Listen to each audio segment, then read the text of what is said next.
Good evening. I'm Mark Braun, Chair of the IPH Board of Directors, coming to you live from Rob Grimm's photo studio in St. Louis, Missouri.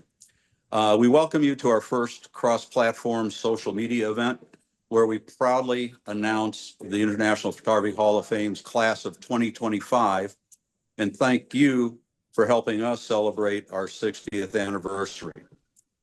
The Hall of Fame inductees are visionaries who have shaped the art, science, and craft of photography and have inspired generations of people with their lenses in photography.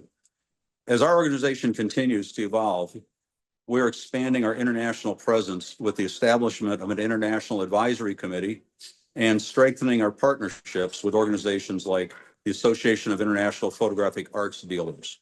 These collaborations will allow us to build a broader cross-cultural community that celebrates diversity and enriches the world of photography.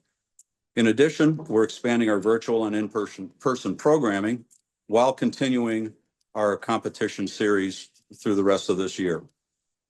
I want to thank you again for joining us, and I'm going to turn this over to Elizabeth San Juan, who is the chair of the Hall of Fame, and she's going to introduce us to some very interesting, exciting news about this year's inductees. Thank you very much. Hi, everybody. I'm so excited to be on this platform, and we have a lot to get through this evening, and I'm just beaming with excitement and joy for this year's. We have several announcements tonight, so we're going to announce the inductees. We're going to announce our location, and before that, I'd like to introduce. And by the way, I'm in Florida. I'm in Delray Beach, Florida.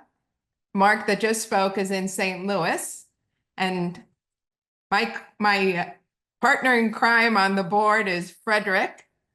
Frederick? Hey, everyone. Yes, Frederick Johnson here from California. I'm on the other side of the continent from these other guys. So as we said, we are the International Photography Hall of Fame. We've been around for 60 years, and this year we're so excited. We have a process, a long history of inducting photographers, inventors, scientists, journalists, manufacturers, curators, educators, everything that has to do with photography. We have a nomination process that's open all year long. All you have to do is go down to IPHF.org and click on the link that says nominate an inductee.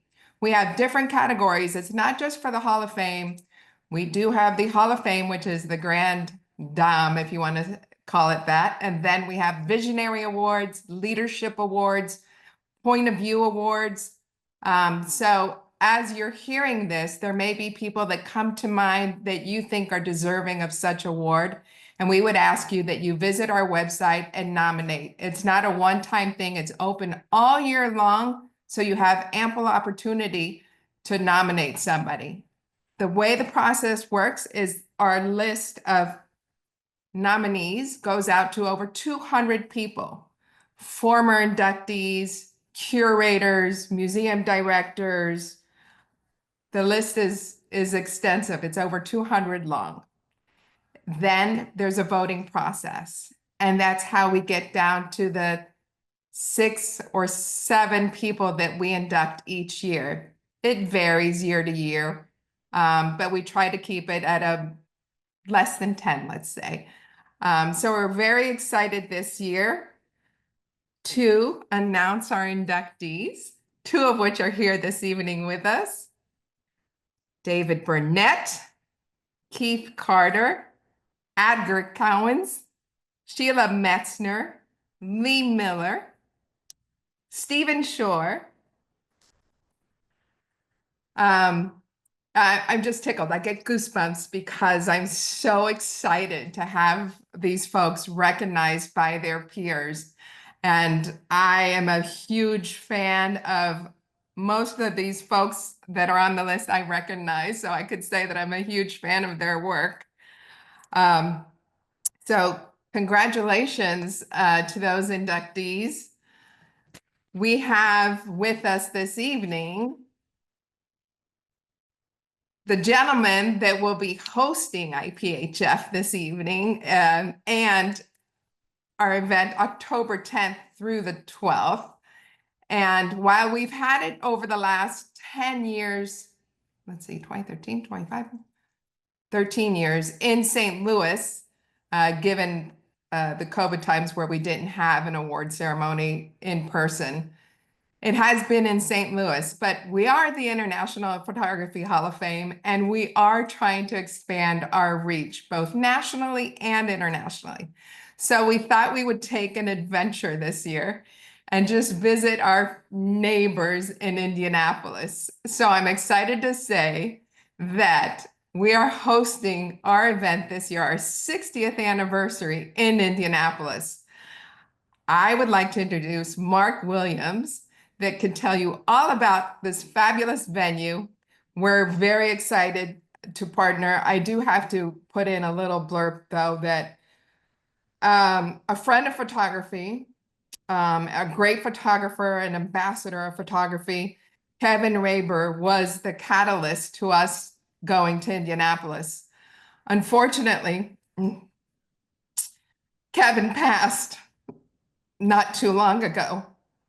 So in honor of Kevin, we decided to continue the march and have our induction ceremony in October in Indianapolis, and we're very excited. So without further ado, I'd like to introduce Mark Williams to tell you a little bit about the Indianapolis Arts Center.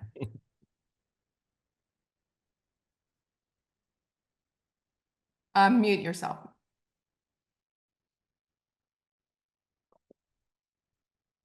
Mark, it looks like you're muted.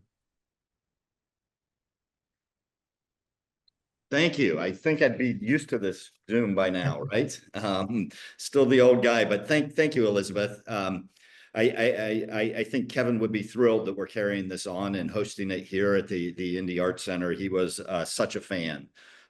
We are beyond thrilled to partner with the International Photography Hall of Fame to host this really historic, being the 60th, and incredible event. The Indy Arts Center is proud to be a part of this celebration of photography. It's a wonderful, wonderful opportunity to showcase the incredible work of these photographers that Elizabeth just mentioned, and really bring, not just the photography, but the greater Indianapolis, the greater Midwest, and the greater national arts community together in such a meaningful way. The Indy Arts Center is 91 years old, and we site on a 12-acre campus. And we welcome more than 200,000 people to our campus every year. And as we welcome them, we are looking forward to welcoming all of you. And it's going to be an incredible and memorable, unique experience in October. And I encourage you to learn more about us before you get here. Take a little visit to indyartcenter.org, and you'll see that this place is one of very few left anywhere in the world. It's a live functioning art center that offers up to 20 contemporary art exhibitions every year, and we're one of the few remaining cultural institutions that does not have a paywall. We never charge admission. We never have ticketing fees, and these exhibitions are free. We offer classes and 14 university quality studios. So I think you're in for a real treat and a real experience when you get here. And I have not had the pleasure of visiting Indy, but the chair of IPHS has several occasions visited you and Kevin in Indianapolis, and I have many great friends that used to teach there with Kevin. Jeff Shiwi, one of them, just a few weeks ago, last month, was there with Kevin teaching. So I've heard amazing things about it. I'm really excited to visit Indianapolis. I don't think I've ever been to Indianapolis. I've been to 104 countries, but I have not been to Indianapolis. Shame on me. I'm sorry. But I am excited just because of the conversations that we've had with yourself and with Shannon and your team. So I'm really looking forward to expanding that conversation. And through Kevin, I also met the Roberts camera family, and I've had amazing conversations with Meredith, and I hope she's enjoying her vacation. And standing in for Meredith is Josh Saltzman, that is going to tell us a little bit about this fantastic store. And actually, I'm trading in some equipment with them right now, so I'm looking forward to meeting them also in person. But Josh, if you could tell us a little bit of the Roberts family and how long the family's business has been in, you know what to say. So take it from there. Thank you, Elizabeth. Yeah, so of course Meredith wishes she could be here, but I'm standing in her place. Roberts Camera has been in business since 1957. It's a family-owned business. Bruce Paulman and Meredith Ranker and Corey Ranker are the ones in charge, and they're there working every day to make sure that photography remains available to everyone, not just in Indianapolis, but nationwide. We have a huge selection. It's a pretty big facility, and we have the Roberts Camera side and also Used Photo Pro, which is our spot for where we take in trades and sell used equipment as well. We're very excited to be a part of this, and we work with the Indie Arts Center all the time, and we're just really excited for it. If you're in Indianapolis, please stop by and see us. Thanks, Josh. I'm looking forward to getting to know Roberts better. I would love to give my business to a small family-owned company, so I'm looking forward to that. Without further ado, I would like to get to our two nominees that are joining us, inductees, I should say, that are joining us this evening. Keith, why don't you go first? Hello, Mr. Carter, and congratulations. Just unmute yourself, Keith.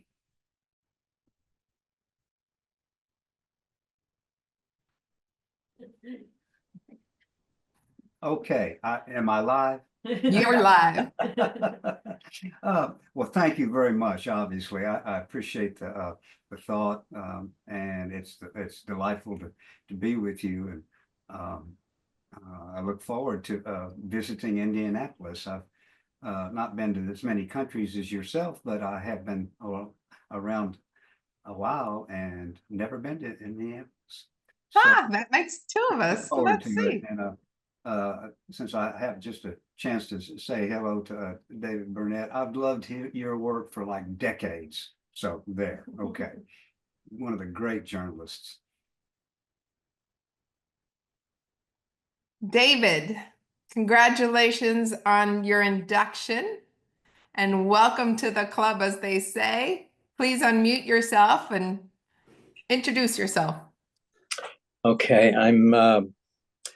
I was just going to say the same thing to Keith. What I really love about this more than anything is that, and Sheila, who I don't know well, but in the 2002 Olympics, we both worked on the Utah. It was the Park City, Salt Lake City Winter Olympics, and Sheila came there, and it was just when I was kind of starting. I've never forgotten what she said one day. I've never forgotten that I was talking about the influence of being with Andy Anderson and John Hewitt, who were both shooting 4x5 at the Olympics in the winter and snow.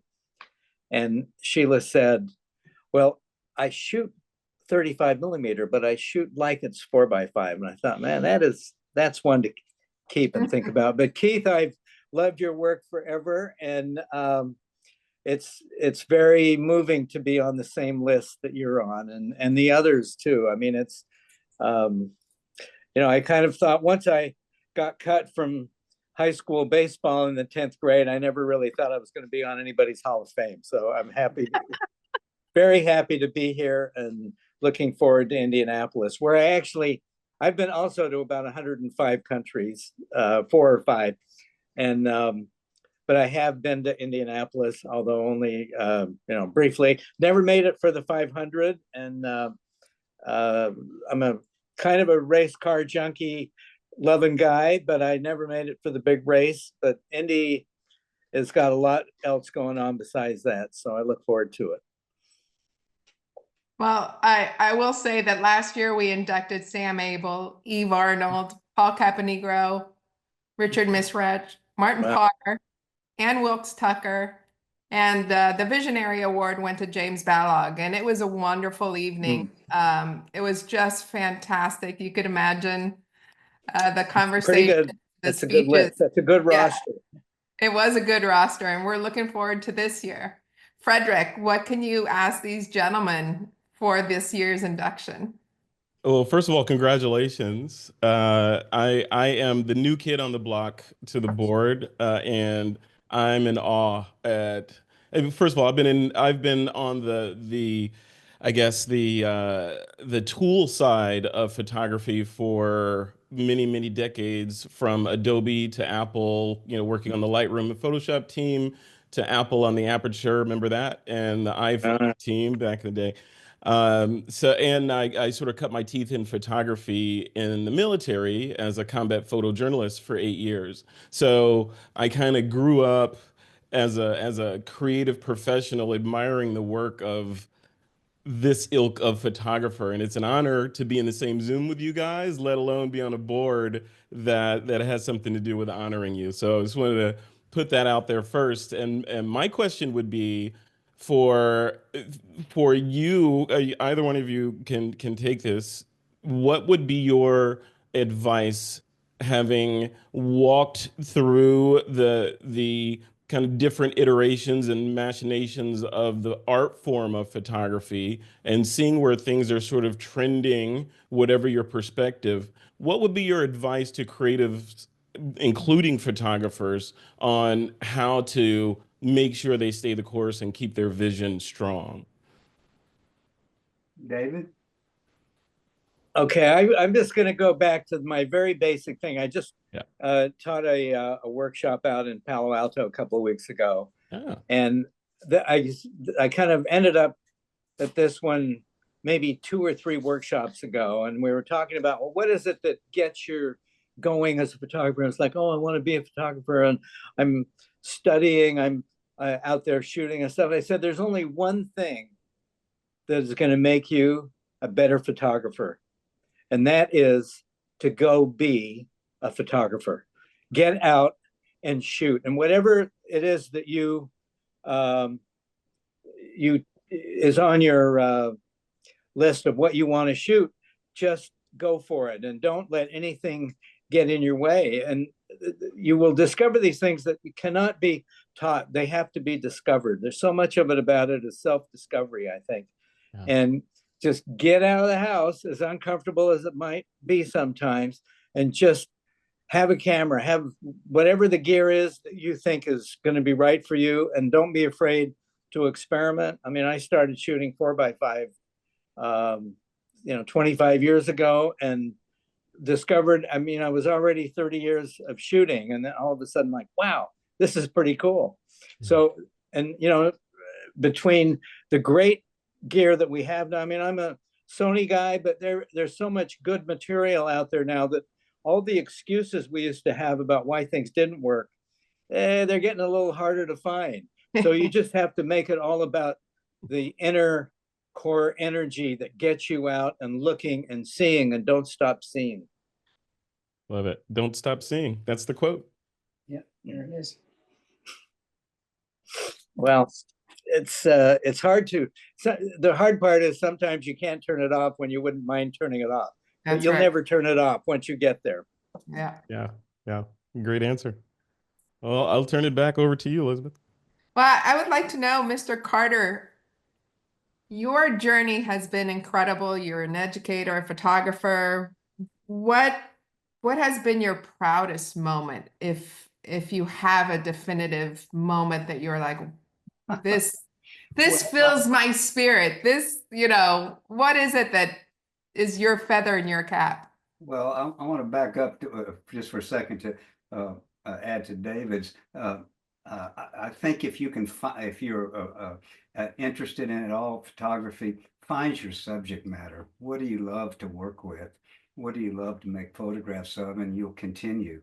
And my proudest moment, and boy, this is going to sound sappy, but hey, I'm from Texas. So was probably when I married my wife many years ago, and I never had anybody who believed so strongly that it wasn't about making a bunch of money. It was about doing the work and doing it as well as you could do it.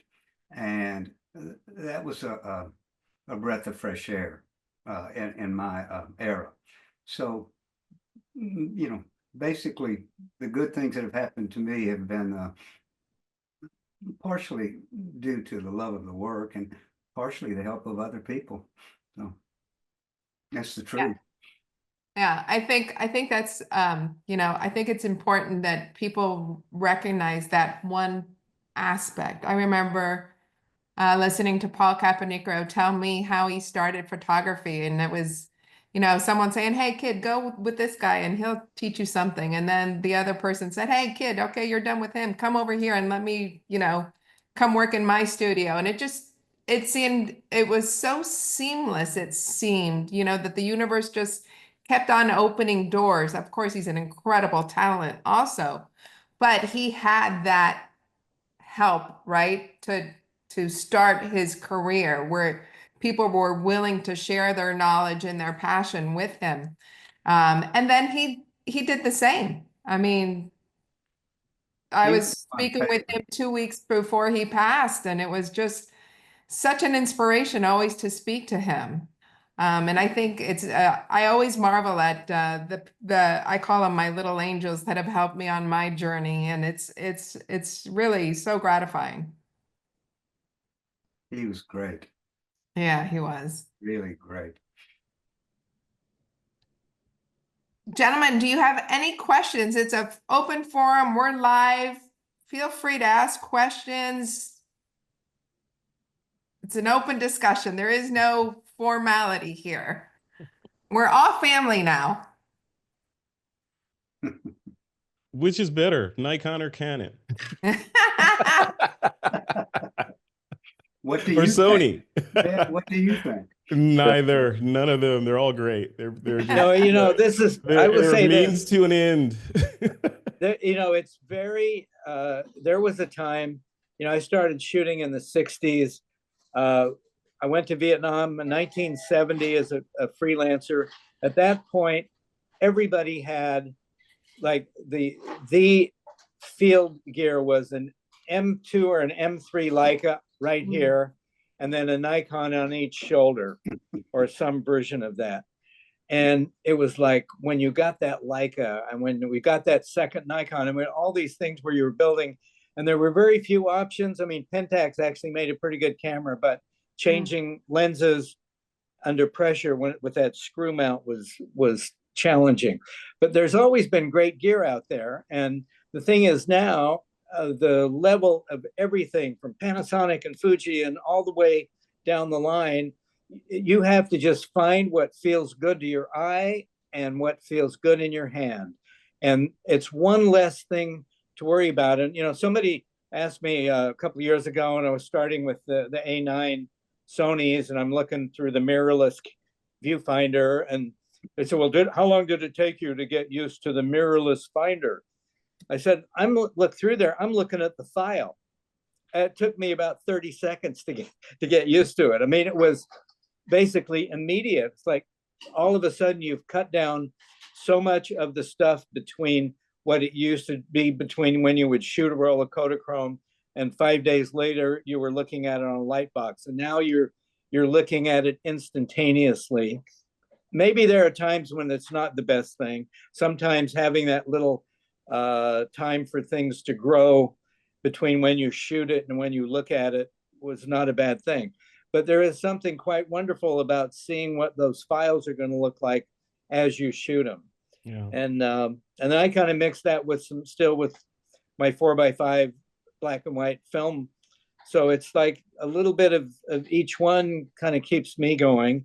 And I think the key is to find whatever it is that just feels perfectly right for what you're doing. And that's, in the end, that's one way of just trying to get through the technical jargon that we're all assaulted with on a nonstop basis. But every day. find what works for you, and there'll be something that really does. Dave, I want to this.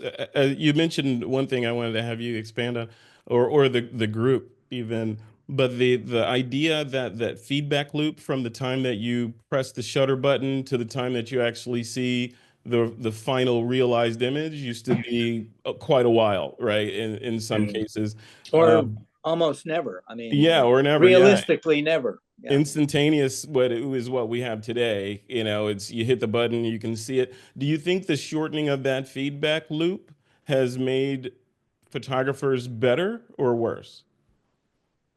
Well, one of my buddies, Dave Kennerly, early on in the digital world, like about 20 years ago, he said, "Well, the great thing about digital is you know right away when you screwed up, or right away when you missed it."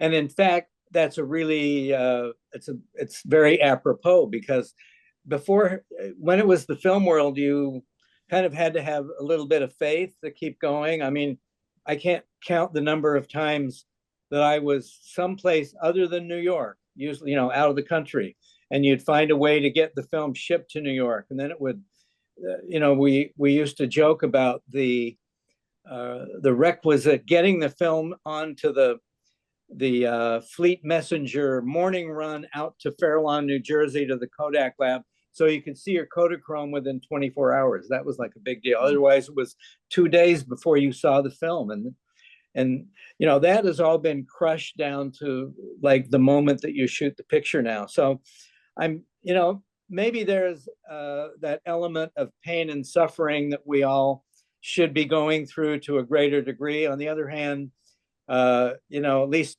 you know, when you screwed up, you know, right away, you don't have to wait 3 days. Yeah, it's easier to learn. But on the other hand, if Christmas is every day, Christmas isn't Right. special, right? So Right. you want some delay for the anticipation, I think. I don't know. But when you're learning, you want instant feedback, Sure. right? Sure. So yeah, I don't know. I think it's an unanswerable question. Well, I do think though, Frederick, and to David's point, you know, giving that pause when I'm coming home from a trip or from working on a project, I give myself a little time now to emotionally unattach myself from what I just shot maybe for 3 weeks and try to leave the emotional aspect out of it when I'm viewing or reviewing my images. Just because in the heat of the moment, you know, you're so excited because you did get the shot because you could see it on your, you know, on the screen, or you know, you're chinking or whatever. And but I feel like when I put my camera to my face and I click, I know when I get a good shot. I don't really have to see it to know. Mm-hmm. And then if I try to overwork it, now that, you know, these images are free, so to speak, right?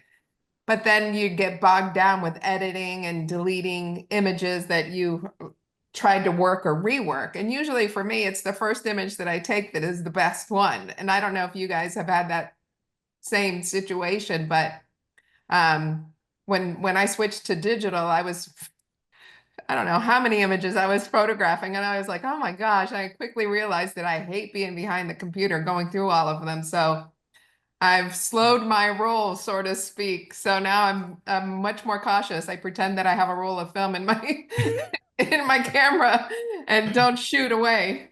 Yeah, 36, right? All right. So what do you think, David? No, there was, I mean, I think back to a couple of trips, long trips, where it took me a couple of days to get somewhere, shoot for a few days, come back. And in the back of your head, you're wondering if that thing that you thought you saw was really a photograph. And, you know, it wasn't always by any means. It was certainly not 100%. But if it was half the time you get back and a couple of days later, you're looking through that stack of Kodachrome slides and you see the one that you were hoping for, that it's just like you could just feel the energy go bursting. But it didn't happen that often, but when it did, it was very special. And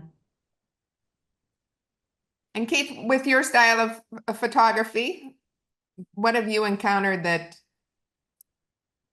film, digital, waiting? Do you review instantly? Well, I'm a guy. I like instant gratification. I love to see what I'm doing and what's going on. I don't really make a whole lot of distinction between using a film camera and in that era and using a digital camera. I think they're both sort of miraculous. The digital world's just stunning for a number of reasons, but I don't find it really helps you make better work or think deeper thoughts. But like I say, we like instant gratification. But if you look at the history of photography, which I love, one process has always replaced another process. And that includes equipment. And the irony is that not one of them has really disappeared. I mean, there's probably more interest now in what we call alternative or historic processes. And I see more people using vintage equipment on occasion. And I have both, and I use them both. And I don't make a huge equipment distinction. I make a subject matter distinction. There you go. Well said. Yep. Well said. You know, I wonder if you had your choice to have the ideal camera or capture device for your type of photography, what would it be? Or in other words, looking at today's state-of-the-art cameras, what's missing, if anything? Like, is there anything, if they only had this, it would be perfect? What's that thing? I really don't know how to answer what's missing. I can tell you that from my experience, I love what feels right.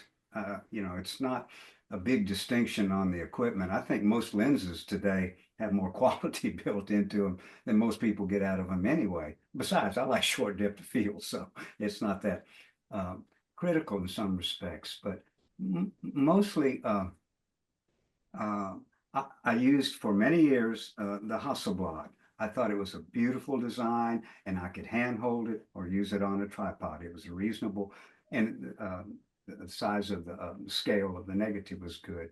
And today I use a small Sony, which surprised the heck out of me. And it's not an equipment thing with me. It just felt so simple to use and keep. I mean, and the only thing simpler than that is your cell phone. So I don't make a huge distinction that way, personally. Yeah. I'll say this, in the early 1970s, hanging around the Richard Nixon White House with the photographers, and the joke always was, this was in the age of the 80 to 200 4.5 and a not very good short zoom. The prime lenses were pretty good, but the zooms weren't very good. And we used to joke about, you know, in French, the word flou means out of focus. So the floutar, which was the imaginary 20 to 500 lens, we'd be jammed into a corner. It's like, where's the floutar when you need it? And I now have this Sony RX10 Mark IV. It's a 24 to 600 zoom. And it's like the floutar has come to life. And as a just like a walk around camera, it's pretty hard to beat. It's just the size of a regular camera with like an 85 millimeter lens. It's not big and bulky. And unfortunately, they're apparently going to stop making the camera. So if you really want one, you better hurry out and get it. But it's a great little camera, and it has so much of that of what we thought we wanted. You know, we wanted the wide angle. We wanted a good 85 for 100 for portraits. We wanted that sports lens 500, 600. And I'm down in Palm Beach, kind of splitting my time with New York these days. And where I live, there's a bunch of alligators that live on, it's Florida. Everything is a golf course. And the alligators are like, well, can I play through? So yeah, but let me just get a couple of frames first.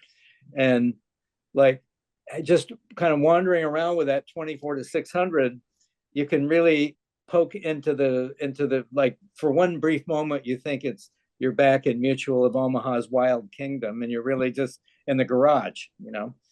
But it's the gear is a dream compared to all the stuff that we had to deal with. Now there's other things to deal with, but, and as Keith said, the real thing is about finding what your interest is and matching your actions to that. And you just happen to have a camera with you.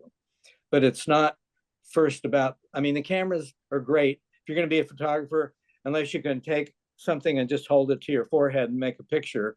And I'm pretty sure that's not working anymore. So you end up having to make a decision about the gear, and everybody's got their own little view of exactly what that is. But once you get there, then it's really and I said to my class 2 weeks ago, I said, the best zoom you have is a good pair of shoes. You know, don't be afraid. I love a 50 millimeter. And why? Because it's great. You can do almost everything with it.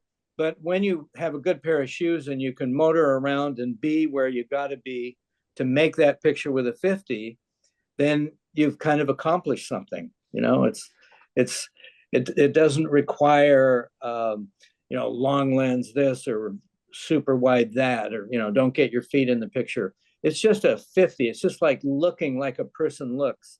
And that's what, if you can bring your vision to that simplicity, then you got something. Well, David, I'm glad you said the 50, because I just sent Roberts my 24 to 105 lens from Sony, and I have my 50 prime coming to me soon. So it's my first prime lens. I'm ashamed to say that, but since Is it a 50 or a 55? No, I think it's a 50. I'm gonna have to go back, but I think it's a 1.4. Oh, the 50. Yeah. Yeah. Beautiful. And yeah, I'm excited. Welcome to the world of normalcy.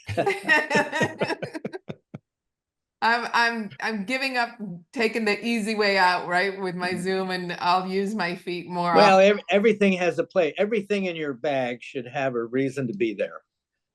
It depends on the work you do, the kind of work Sure. and how you want it to look. Yeah. Right. And for those folks that are joining us from multiple platforms, feel free to jump in and ask any type of question. This isn't, you know, limited to the folks that are on this call. If you're listening and you want to ask Keith or Mark or Josh from Robert's Camera, or anybody a question, or Frederick or myself about IPHF, feel free to chime in. And I will just say that we are very excited about working with the folks in Indianapolis, and I've reached out to a few folks like the Roberts family, and looking forward to making more connections and creating community, because that's what this is all about, is creating community and keeping this medium and this art form alive, especially now with the terrifying AI coming into, you know, full steam ahead. Frederick was giving us an example today of what he was doing while he was waiting through a drive-through, and I was horrified. I've not ever used AI. I'm not one of these computer people, but I think I feel that photography has always been the stepchild in the art world. We don't get the recognition that, you know, painters or other folks get. I think photography has always been seen as the stepchild, and how do we propel it forward, and how do we make sure that it maintains its place? I think there's two important things throughout history that we could really count on, and that's the printed image that we could, you know, view from photographs from way long ago and say, wow, this is history. This is what it was. And we have visual proof, right? And then the written word, when you have a book or you have text that's written, those are history keepers, and they're the storytellers. And how do we keep this alive? And how do we get kids engaged? And I think, to your point, Keith, I think My daughter, she's 32, she shoots with Polaroids and film. It's to me, it's hysterical. But I think I'm excited because there is an interest, albeit, you know, retro interest, but there's an interest in photography, right? So how do we continue this? That's going on, the interest in classic photography, we'll use that term, but this AI movement is going to be a game changer, clearly. It's going to change things in ways that we don't yet know. That's my 2 cents worth on that. It's both exciting and horrifying. I can't really quite get past how extraordinary it is and how worrisome in some respects it is. I don't have that intellect, and I don't know how it's all going to shake out. Yeah. Yeah, it is all of, I think it's all of those things. And I was speaking to a friend yesterday about where this blue skying, where it might go.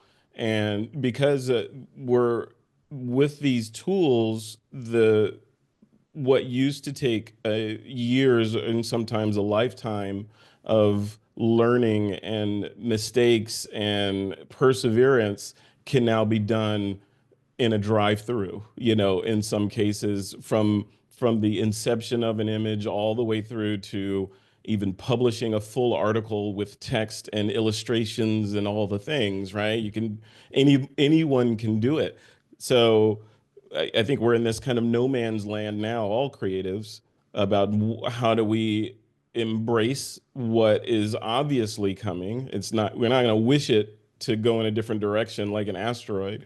So how do you retool to be effective either in your art form, or does your art form evolve now into something that is powered by these new capabilities, or what, right? But regardless, depending on what your motivations are for creating, if you are a amateur at the purest sense of the word, you're just doing it for the love of doing the craft, and money is just whatever, it's your ship in the bottle, then you're great. But if you are competitive, or you are in a career field that is anyway competitive, then all of your competitors are now looking at all these new superpowers that they have, which means you have to look at them, kind of the Lance Armstrong effect, right? So, you know, no one knows what's going to happen. But I think what I think we all know is it is not an option to not pay attention to what's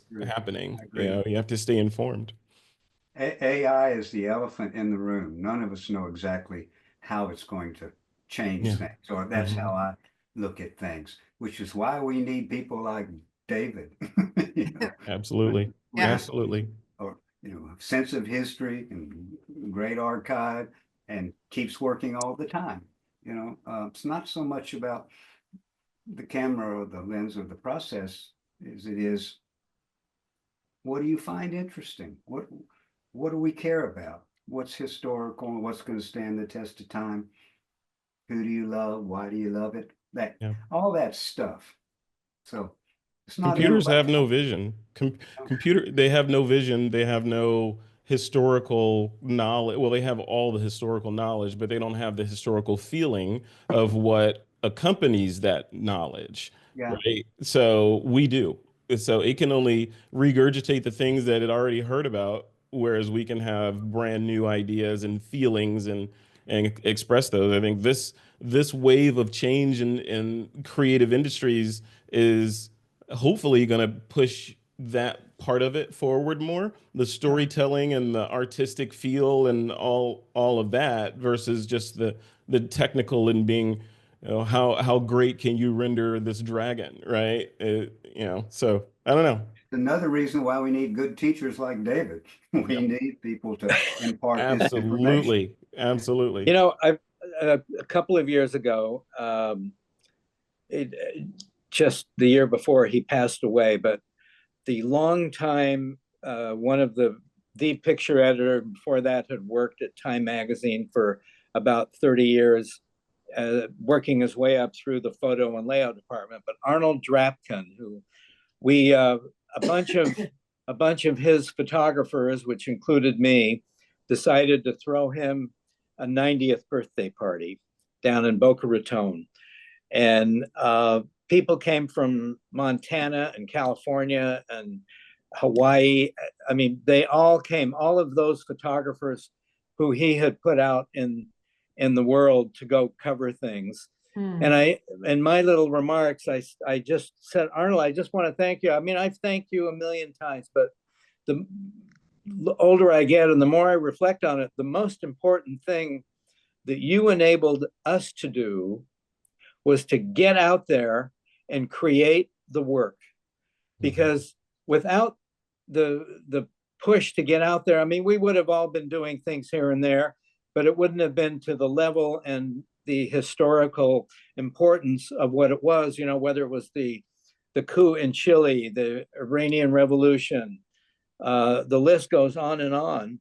But the fact that he got us out there and creating the work so the work could exist and breathe and carry on, because without that, if it's just what you're doing completely on your own, you run into, well, how do I afford the ticket? How do I afford being able to stay somewhere for a month and do an in-depth story? And more than anything, I think there was this love in the room for somebody who totally got what it was about. I mean, ostensibly, it was really about, well, I got to fill the magazine. We have a lot of pages to fill, and we want to beat Newsweek every week. So we're going to get these people out there working. But really, it was about letting us get out and do our thing for the magazine. And the more I look back at it, the stronger that impression is to me. And what remains the most important thing is to get the hell out of the kitchen and go find the story that you've got to do and do it. Yeah, that's great. Really. We're coming up on an hour of going live. So I just wanted to really recap about this conversation this evening. And we've announced the inductees for the 2025 Hall of Fame. We're going to be in Indianapolis, October 10th through the 12th. We will have a live panel discussion with David and Keith and some other people. It's a surprise. So stay tuned, you know, follow us on Instagram, check the website for updates. Speaking of updates, we will give an update and tickets will go on sale for this event April 15th. So we want to make sure that everybody has an opportunity to get their tickets. You just visit IPHF.org and you'll be able to purchase the tickets there. Josh, I would like for you to please remind folks of Robert's camera, where they could find you on the web, and if they need to trade in old equipment, sell equipment, you guys do it all. So if you could just give us a recap, please. Yeah, absolutely. Yeah, we have Robert's Camera and Use Photo Pro, and those both have websites. If you're not from the area, Robert's Camera has all of our new gear, any sort of new cameras, lenses, or accessories that you're looking for. And Use Photo Pro has a ton of pre-loved gear that we have, new stuff all the way, I mean, more modern stuff, I should say, all the way to, you know, 8x10 cameras or whatever you can need. So, yeah, if you go to usephotoPro.com or robertscamera.com, we're happy to help you. And if you're in Indianapolis in October, we'd love to see you. Thank you. And Mark, if you could just summarize again the Indie Arts Center, where they can find your programming, what kind of educational, I know that you offer classes and such, and is it year round? Is there any kind of specialty that you focus on? Just if you could give us a little more detail as to the Arts Center. Sure. You can learn all about the Indie Art Center at Indie, INDY, As I mentioned before, we are a 91-year-old arts institution. We were a Works Progress Administration, WPA project originally, and we serve thousands and thousands of students here at this facility, but we also have a very robust community program that operates at more than 30 other sites around the greater central Indiana region. We are nationally known for our veterans programming. We have youth outreach programs out in the community. We have, most importantly, senior outreach programs that are growing. We just invested heavily in new cameras that we not only use here on campus, but we take to those seniors, and that re-engagement and that creative spark is really a beautiful thing. So you're just going to see a glimpse when you get here in October of what we do at this beautiful 12-acre campus with a 10-acre art and nature park and a 44,000 square foot purpose designed and built art center, functioning art center. Our building was designed by Michael Graves, the architect who was originally from Indianapolis. So for him, it was a major treat to be able to come home and design this facility. He wanted to be an artist. His mother wanted him to be an engineer, and he found architecture as the happy medium. So we're a beneficiary of that. We have 14 university quality studios, and we service pretty much every single medium. We have an operating glass studio. We have a wood studio. We have a working foundry here. In fact, just last fall, we hosted the National Sculpture Society's annual conference here and had live iron pours and things like that. So we support just about every media. And you know, it's been a couple of years since we had all of our gallery space dedicated to photography. So activating this campus with photography is going to be exciting for a lot of folks. And we're looking forward to using your new auditorium also, right? You just redid the auditorium? Brand new. And again, you know, with the wonderful help of Kevin in ensuring that we pick the very best projection system to put in there. Yes, completely gutted and ready to go for you. Great. So we won't worry about David and Keith's pictures looking less than fabulous.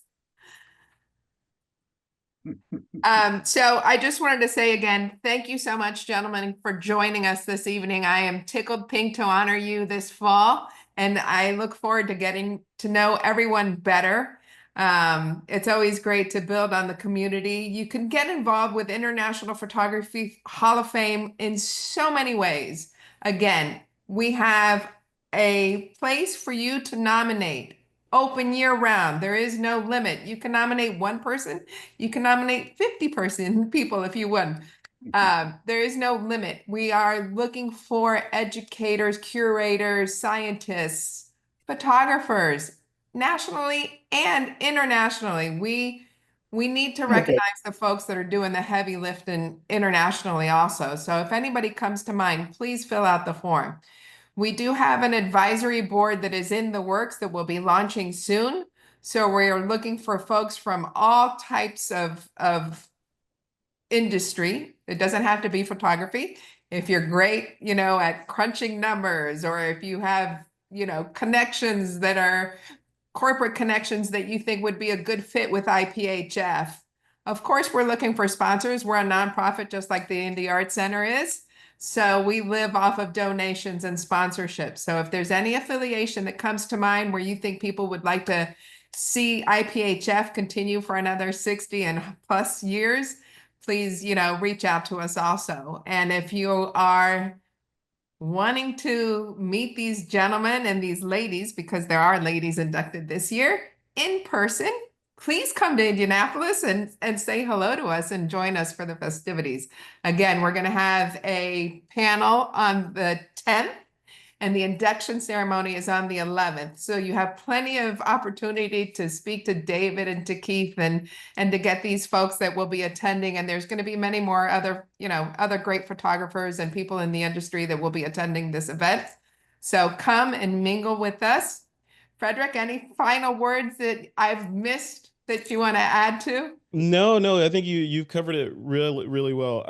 Just to hammer home the point on the advisory committee, that is a major thrust of mine on the board, is helping flesh out that sub organization within the larger organization.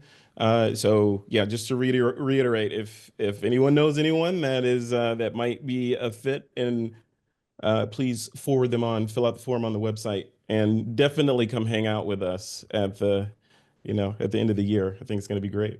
Yeah, we work hard, but we play hard too. So Yeah. come and join us. I mean, we're looking forward to having fun. It's not all about crunching numbers and fundraising all the time. We have to let loose and have fun. And I can't, imagine a better way to do it than in the great company of at least two wonderful masters of photography that have joined us this evening. And I'm very grateful for your time and for you both joining us this evening. And then you can see that I'm percolating with excitement and just looking forward for October to get here soon enough. Looking forward to meet everybody in person. This should be fun. Well, David, you and I will have coffee next time you're in Florida. Okay. Yeah, you're in Delray. You're just minutes away. So That's right. That's right. Well, I think we'll sign off. I want to thank everybody again for joining me, and thank you, Josh and Mark and Keith and David, for your time and your enthusiasm and your support of IPHF. Thank you. Have a great evening, and we look forward to future conversations. Hey, David. Good night, everybody. Nice Thank to you. meet you all. take care, everybody. We'll see you soon. Yep. Thanks.